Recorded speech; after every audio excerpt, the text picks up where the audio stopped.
Assalamualaikum warahmatullahi wabarakatuh. Perkenalkan, nama saya Mutia Muhlisa dari kelompok 9 Teologi Islam.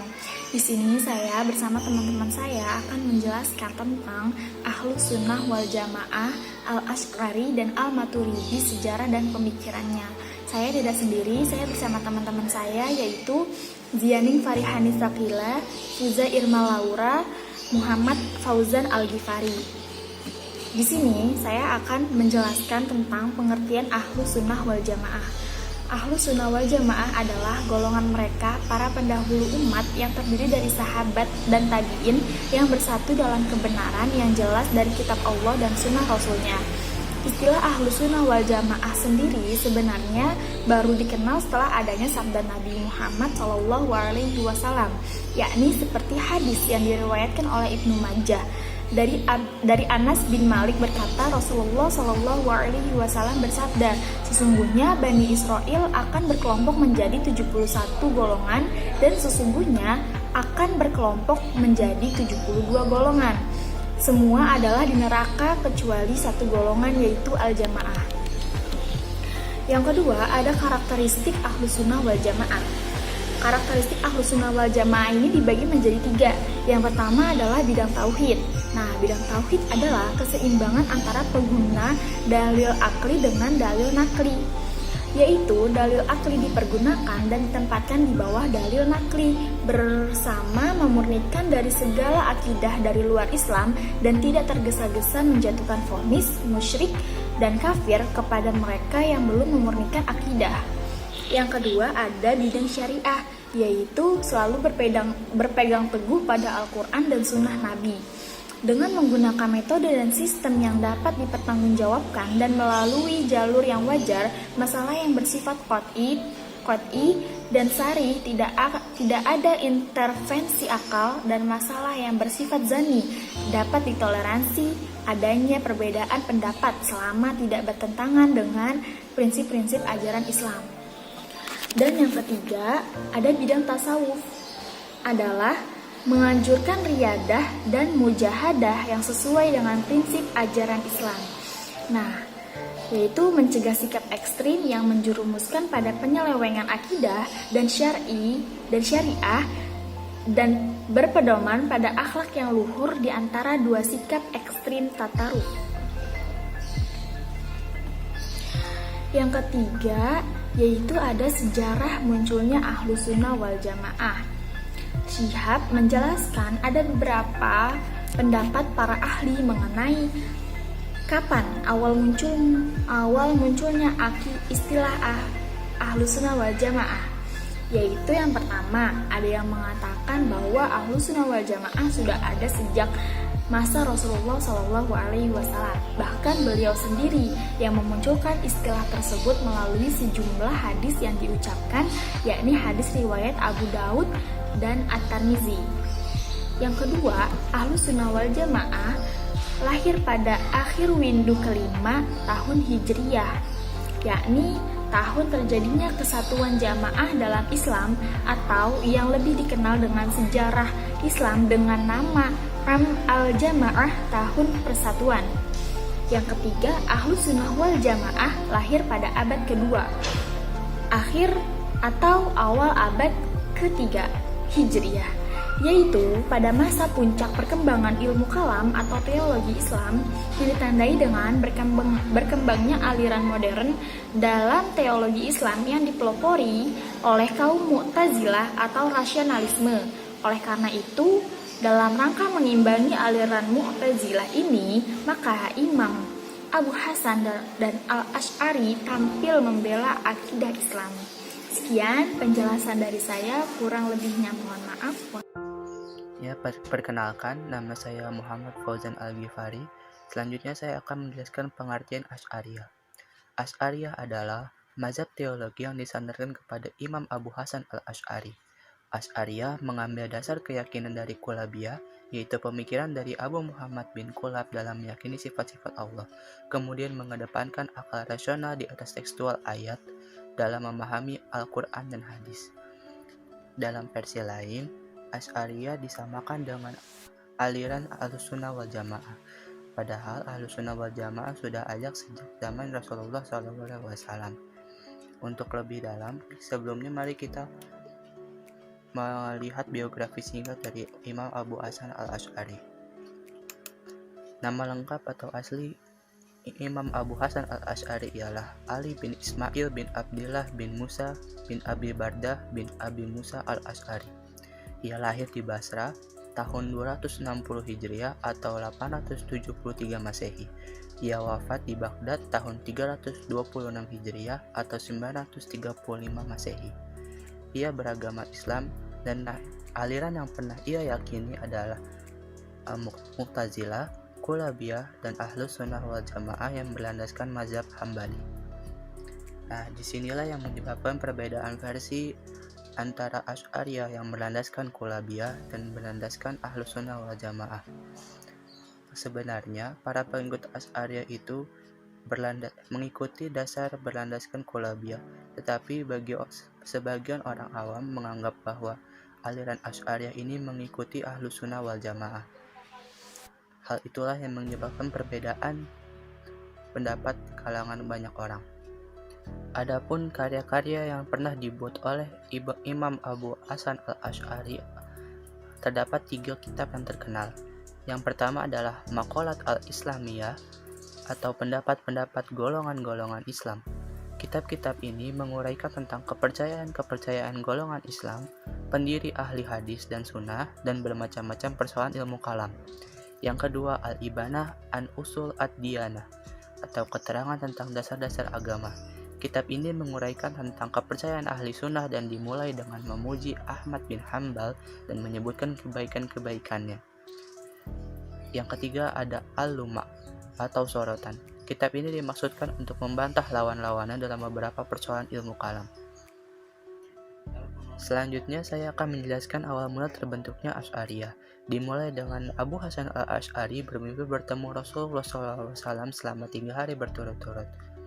Di mimpi tersebut, Abu Hasan al-Asy'ari diminta oleh Rasulullah agar untuk kembali ke jalan Ahlussunnah wal Jamaah dan meninggalkan aliran Mu'tazilah yang selama ini ia anut selama 40 tahun.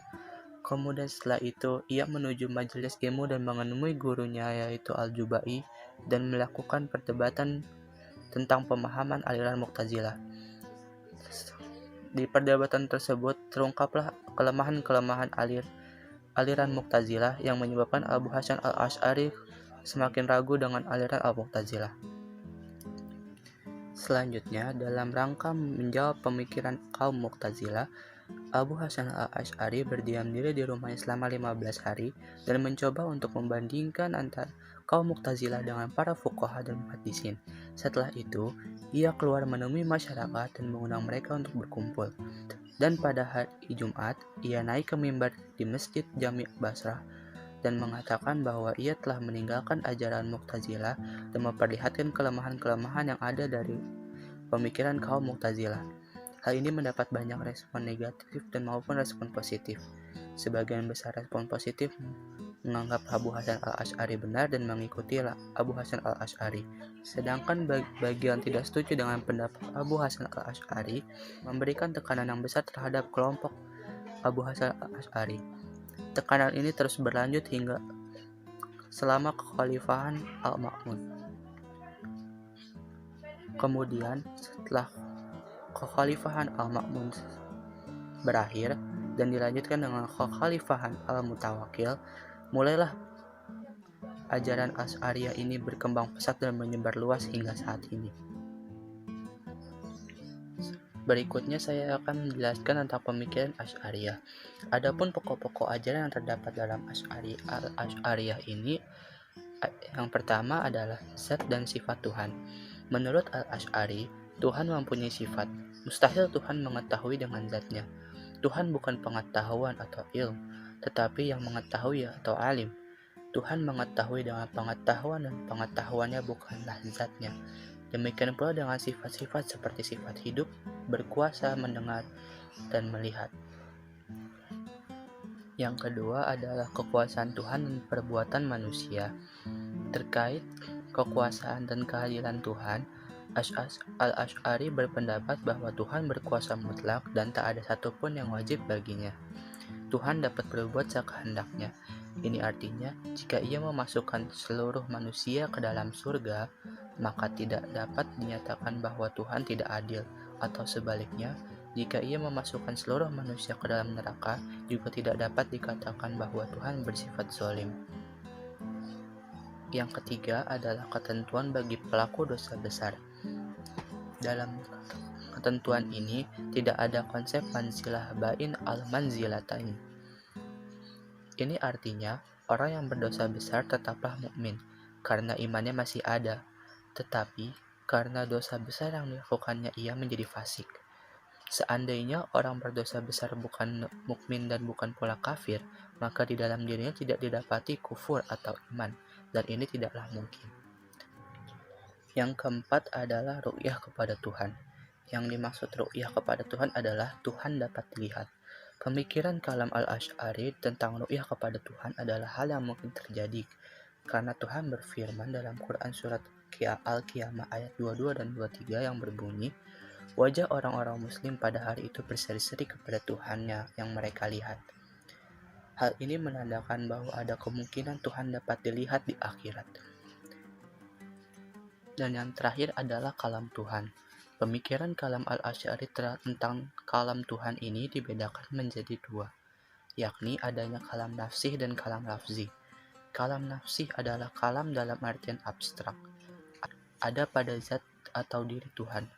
Ia bersifat qadim dan azali, serta tidak berubah oleh adanya perubahan ruang, waktu, dan tempat. Maka Al-Quran sebagai kalam Tuhan dalam artian ini bukanlah makhluk. Sedangkan kalam nafsi adalah kalam dalam artian sebenarnya atau hakiki. Ia dapat ditulis, dibaca, atau disuarakan oleh makhluknya, yakni berupa Al-Quran yang dapat dibaca sehari-hari. Al-Quran sebagai firman Allah tidak berubah, tidak diciptakan, tidak baru dan tidak dibuat-buat, yang artinya Al-Quran adalah kalam Allah yang bukan makhluk. Mungkin itu saja yang dapat saya sampaikan. Terima kasih. Nama saya Zianing Parihani Sakila. Saya akan menjelaskan mengenai biografi singkat dan juga sejarah singkat tentang Al-Maturidi. Nama lengkapnya adalah Abu Mansur Muhammad bin Mahmud Al-Maturidi As-Samarqandi. Beliau lahir di Maturid, Samarkand, yang merupakan salah satu kota besar di Asia Tengah. Tahun kelahiran Al-Maturidi tidak diketahui secara pasti, namun diperkirakan beliau lahir pada tahun 238 Hijriah atau 852 Masehi berdasarkan keterangan bahwa beliau pernah berguru kepada Muhammad ibnu Muqatil ar-Razi yang wafat pada tahun 248 Hijriah atau 862 Masehi. Al-Maturidi berguru kepada Abu Nasir ibnu Yahya al-Balkhi dalam ilmu fikih mazhab Hanafi dan juga ilmu kalam. Kitab-kitab yang dihasilkan oleh Al-Maturidi antara lain seperti kitab At-Tauhid, kitab Al-Maqalat, kitab Rad Awail al-Adillah lil Qalbi. Ia juga dikenal sebagai Imam Al-Mutakallimin dan pendiri mazhab Ahlus-Sunnah wal Jamaah bersama Al-Asy'ari. Sejarah pemikiran Al-Maturidi. Aliran ini pertama kali muncul pada pertengahan kedua abad ke-9 Masehi. Nama aliran ini diambil dari nama pendirinya yaitu Al-Maturidi. Aliran ini juga disebut serupa dengan Al-Asy'ariyah dikarenakan Al-Maturidi pernah belajar kepada Al-Asy'ari yang merupakan pendiri dari Al-Asy'ariyah itu sendiri. Al-Maturidi tinggal di Samarkand, di mana saat itu terjadi pertentangan teologi antara pendapat Al-Mu'tazilah dengan Al-Asy'ariyah. Sebab pendapat Mu'tazilah dianggap menyesatkan umat Islam. Al-Maturidi yang hidup pada masa itu melibatkan diri dalam pertentangan tersebut dengan mengajukan pemikirannya. Pemikiran-pemikiran Al-Maturidi dinilai bertujuan untuk membendung tidak hanya paham Mu'tazilah tetapi juga aliran Al-Asy'ariyah. Banyak kalangan yang menilai pemikirannya itu merupakan jalan tengah antara aliran Mu'tazilah dan Al-Asy'ariyah. Karena itu, aliran Maturidiyah sering disebut berada di antara teolog Mu'tazilah dan Asy'ariyah. Di daerah Samarkand juga tersebar suatu aliran yang bernama Syiah Qaramitah. Berdasarkan pengamatan dari hasil karya Al-Maturidi dan juga lingkungan tempat tinggalnya, dapat kita tarik dua faktor lahirnya pemikiran dari Al-Maturidi.